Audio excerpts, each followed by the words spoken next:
Welcome to the Old-Fashioned Masonic podcast, where we talk all things Freemasonry while drinking an old-fashioned. If you like our podcast, don't forget to subscribe. Platforms other than YouTube tend to block our content. Please enjoy this episode and give us your feedback.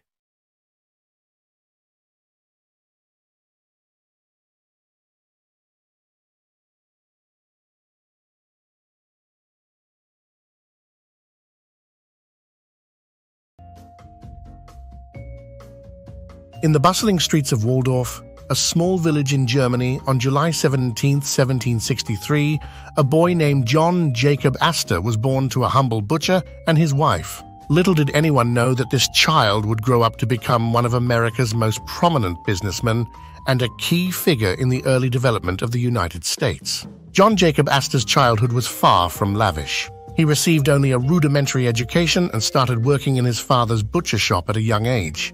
However, young John was not content with a life confined to the small village. At the age of 16, he left home and ventured to London, where he worked as a musical instrument maker's apprentice, learning the intricacies of commerce and trade.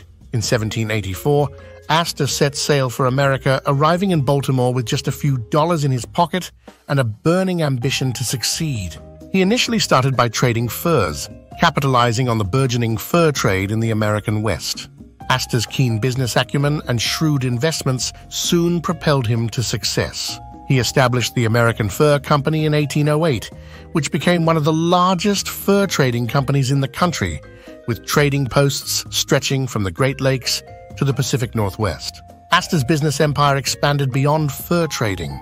He invested heavily in New York City real estate, acquiring vast tracts of land and building iconic structures such as the Astor House Hotel. His ventures in the fur trade, real estate, and other industries amassed him a fortune that made him one of the wealthiest individuals in America. As Jacob Astor's business empire flourished, he found himself entrenched in the competitive landscape of New York City's elite. One notable aspect of his life was his relationship, or rather lack thereof, with the Vanderbilt family. The Vanderbilts, led by the ambitious Cornelius Vanderbilt, were rising stars in the world of transportation and shipping, posing a formidable challenge to Astor's dominance in New York's business circles. Astor, known for his astute business sense and strategic maneuvering, viewed the Vanderbilts with a mixture of caution and disdain.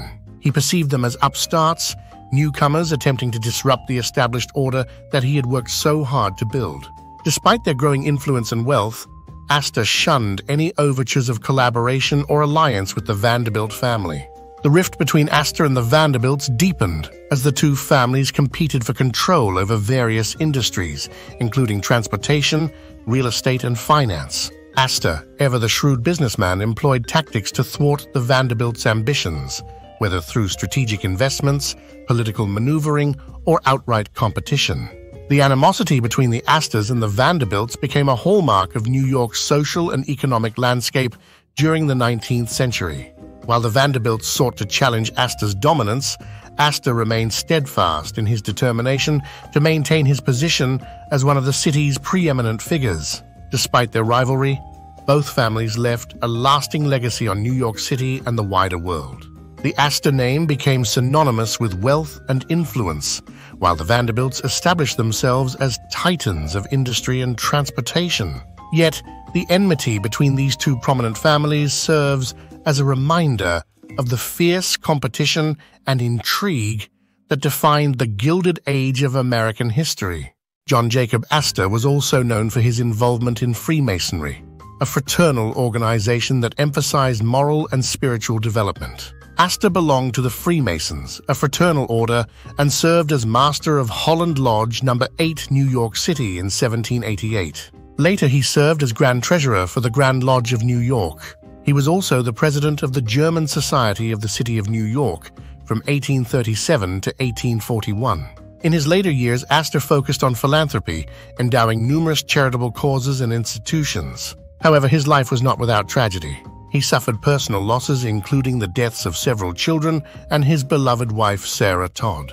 Despite these hardships, Astor remained resilient, continuing to pursue his business interests and philanthropic endeavors. On March 29, 1848, John Jacob Astor passed away at the age of 84, leaving behind a legacy that would endure for generations. At the time of his death in 1848, Astor was the wealthiest person in the United States, leaving an estate estimated to be worth at least $20 million, which is equivalent to $598 million in 2020. Have you ever heard of John Jacob Astor before? Did you find this episode enlightening? Please don't forget to give the Old-Fashioned Masonic podcast a like, comment, and even subscribe to our channel.